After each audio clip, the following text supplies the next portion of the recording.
Good morning. Hi, everyone.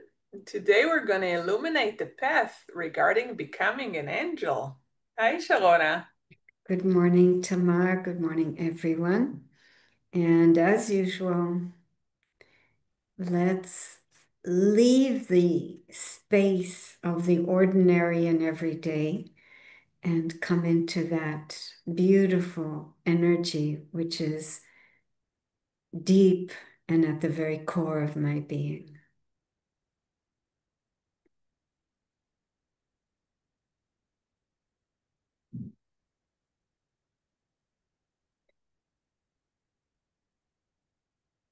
At the core is much more than the mind.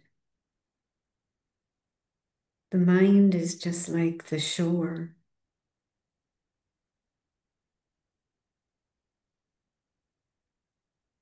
There's so much more beyond the shore. The cool waters and the depth of the ocean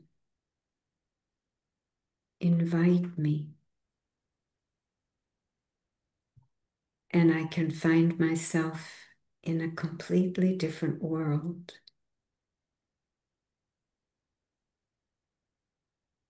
Cool, relaxed.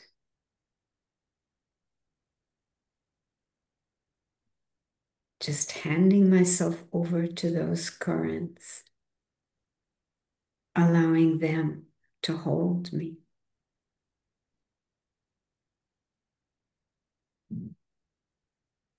Comfortable, peaceful.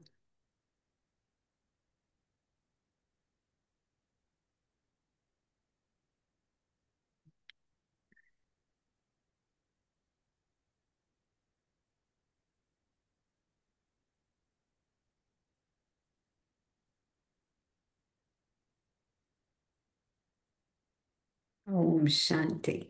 Om Shanti. Today's thought: the way to become an angel is to be an angel. The way to become an angel is to be an angel. Yeah. You remind me when I was in my 20s, 25, I was walking around in the world and having like this small prayer in my heart or wish that I wish everybody was an angel. I really was walking around and thinking to myself, wouldn't it be much easier and nicer if everybody were angels? And that's Yeah. 25, not 9 years old. But still, when I look at it in this perspective, I thought to myself later on in life, that was a fantasy. That was I something wonder. to make my life easier. It's a fantasy. And now you bring it back. Yeah. I don't know that our ideals are fantasies. They could also be memories Hmm. of how things used to be and a longing to restore what was. But anyway, when I heard this thought, I had two questions in my mind and two answers. One is, to get this, to take any power or benefit from a thought like this, we really need to, first of all, understand what is an angel. Is it some ethereal figure belonging to history or belonging to ideals or belonging to the sky? But then also, do I want to be an angel? Because are we really going to wait for the world to change, for me to change? Or is it the other way around? When I change, my world will change, and that reverberates outwards to magnificent change according to the times we're in the world clock. So what's an angel, Tamar? No, when you said it, I was trying to think, is it we're talking a lot about how how we are something bigger, or we talked about a point of light, we talked about an energy, and I was thinking, so what's the difference between that and an angel? Right. An angel is all of that, but in everyday life. It's like not to go up on a mountaintop somewhere or go and live in a cave, not to isolate myself and have these wonderful experiences of being a twinkling star, but to have that experience, plant one foot in that whole frequency and the other foot in my relationships, in my responsibilities in the world, because that's where transformation on a much larger scale than just my own can start happening. I'm then putting that energy out through my thoughts and the words I'm speaking and my behavior, because if they're filled with that kind of energy, that's a very different energy than what's going on currently. So I would say that's a pretty good definition of angel, but there's more. So you would say that an angel is our pure origin? Yeah, it's ourself. When, like, what do they say about angels? They say that they're very, they fly, right? They have wings. This is our picture behind us, by the way. Actually, yes. Wings. So they say that they're very light, lightness. They do not put their feet in the mud, Hmm. in the mud. So, what makes me, a human being, heavy that I can't be that angel, though I can't be what I've been made originally to be? What are the programmings and conditionings of an angel, which have somehow been overshadowed by the programmings and conditionings of human being? And so we see the angel has succeeded in getting rid of all these things which aren't part of the original molding, the original blueprint. So, anger, which has 98 different expressions, like resisting, rejecting, holding a grudge, even like controlling behaviors, disrespectful. Those things might have become so much a part of my nature now, but it's not according to my godlike divine self. Those have made me heavy. Those have outweighed my wings, so I can't fly. And flying is so important. It means basically you keep the bird's eye view on everything going on. So it's a little bit what we talked about last Thursday about renunciating everything. Right. Makes you more light. That's definitely the gift of that, but I feel like it's more than that. Uh, But let's be careful. Renouncing only the search for name, seeking fame, seeking that my name be known, seeking that others respect me. That's all we're renouncing. And that actually happens naturally as I start working from those higher energies inside me. I'm talking about all the baggages we're carrying with us, Programmings and conditionings. programmings and conditions, Right.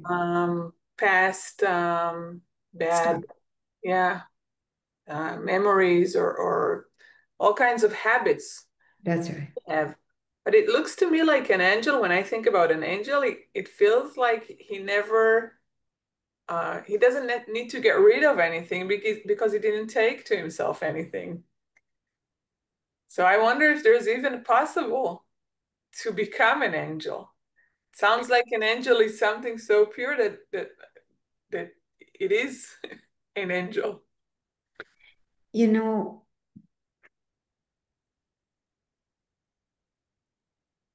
the thing is, we see statues of angels all around, especially in the West, you see them.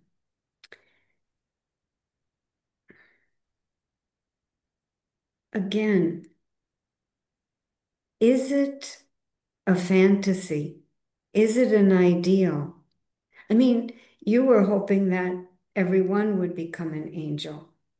I don't know how many people look at themselves and say, I would like to be an angel. I'm not sure about that, actually. That was one of my first two questions. Do I want to be an angel? But actually, what does it mean to say, yeah, I do want wings. I do want to be an angel. It means I want to come back to the values and principles that I believe in. I want to see in others. And I've understood that it starts with me. I can't wait for other people to change, especially in these times. What the world needs right now is initiators, models for tomorrow to be different. We've got to have people behaving differently here and now today. So to say I want to be an angel means I would like to have such a knowledge, have such a study, such a practice that I keep the bird's eye view and I understand that I will be tomorrow a much, much better person depending on how I respond in every second to everything coming towards me today. It's a practice, it's a cultivation. And now, in every second, is the time to be cultivating either the garden inside or the weeds Or the wings. or the wings. We're running all over here with our analogy. Or the wings. As I think when I was thinking about an angel, back then it was about the pure good. I Yeah, think angels come from a pure heart. They that's right. want good. They want good from themselves. There's no problem with being good to yourself and being good to others. There's nothing, there's no contradiction about it. And That's it's right. easy. And it's easy. And it become, and you know, now that I say like 20 years after that, I was looking at it as a fantasy. Mm, It means to me that the simple, pure task of being good to yourself and to others is became really hard. No, mm. it is easy. So I'm not saying it's hard, but when I say it's a fantasy, it's like I see that it's not easy. Right. What's happened is we've distanced ourselves. Circumstances and situations, our experiences and relationships where we've been let down, expectations have not been met.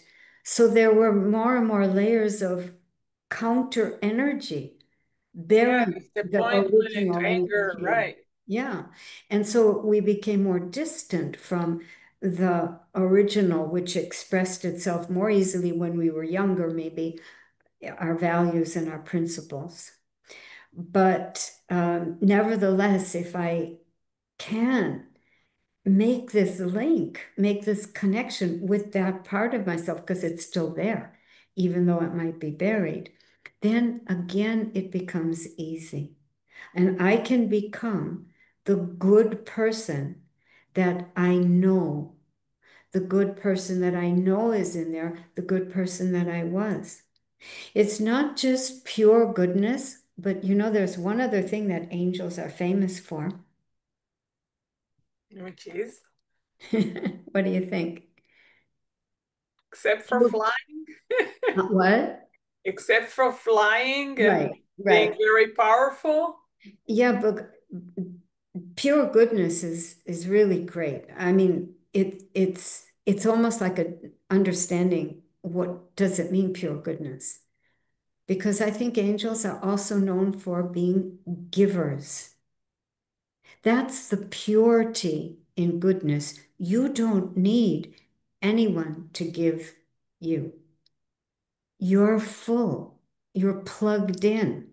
You have that love. You have that peace coming from a new kind of relationship with the ocean of peace, the ocean of love above. So you are purely giving, unconditional. It exists. If the word exists, it means there Must be some reality to it.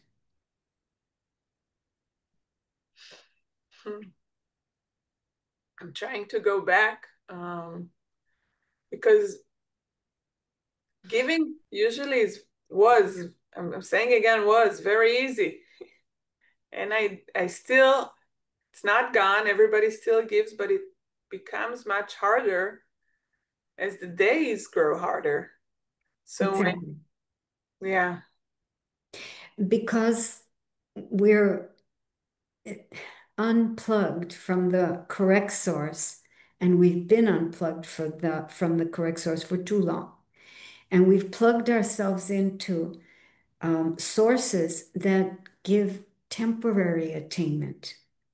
That's what's kept us going all along. But that temporary attainment, that temporary happiness, that temporary well-being has to give out, has to finish at some point if we're ever going to start remembering the difference between a temporary and false support versus the real one.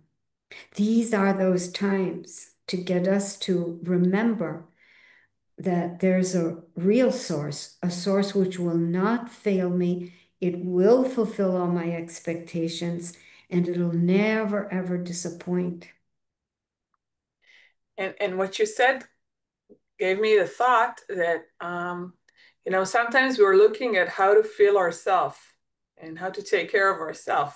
Yeah, But sometimes, and you say, well, first of all, you need to take care of yourself, then you can be a giver.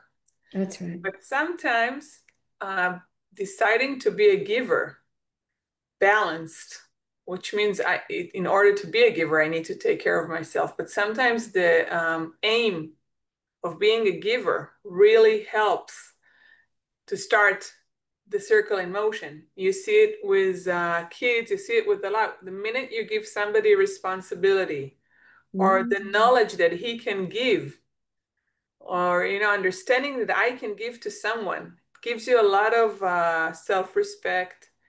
Not from a good place, I'm saying. No, It's it's really good. important It to is good. understand. Yeah, Sometimes deciding to understand to be that I'm a giver, and there's always someone I can give to. this There's is beautiful. I think that's beautiful, Tamar, because it's so true and it's dead simple. You don't need any esoteric framework for reality. This is just true. And all the religions talk about it. When we give, no matter how much it costs me to give, because maybe I'm running on empty, but I still place myself as a giver, that comes back to us. The more my giving is unconditional and free of any neediness, the more what comes back to me is pure and powerful energy.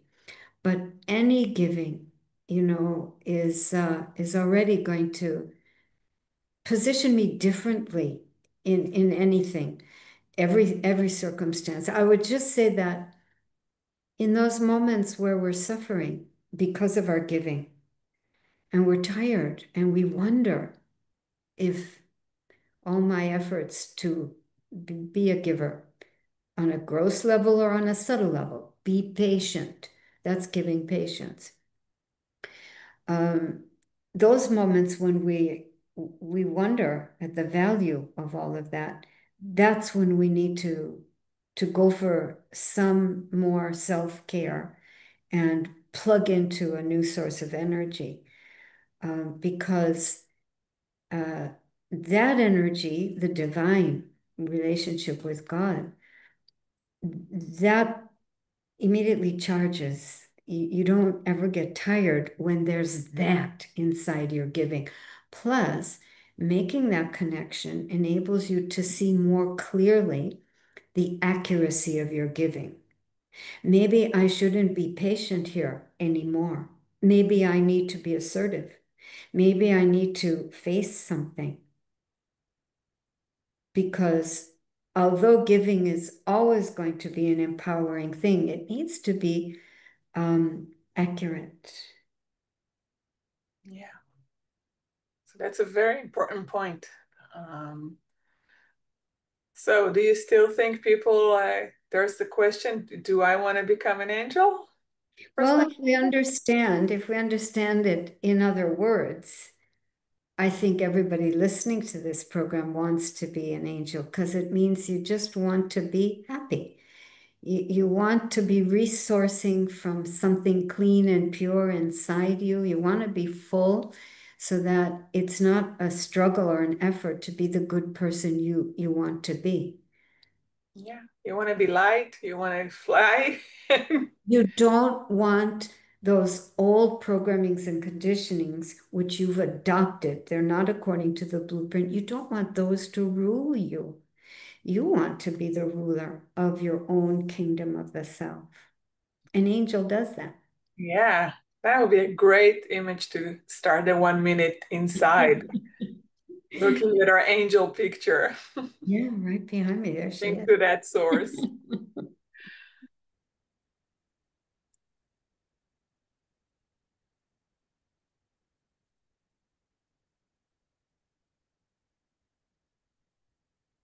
I do have to do one thing to experience myself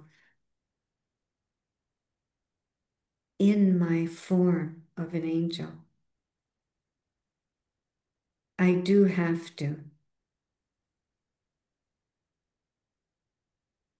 go beyond the limited image of myself that I see in the mirror. That's not me. That's my human form. Come outside of that.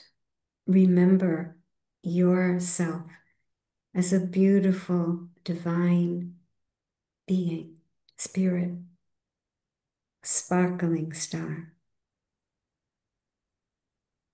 somewhat at the level where you place your mind. Third eye, powerful, pure, divine being.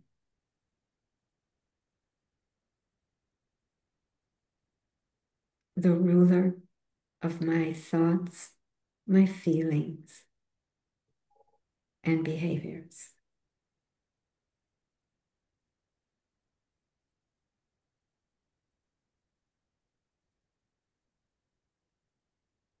See everything from this perspective, and you'll easily stay light.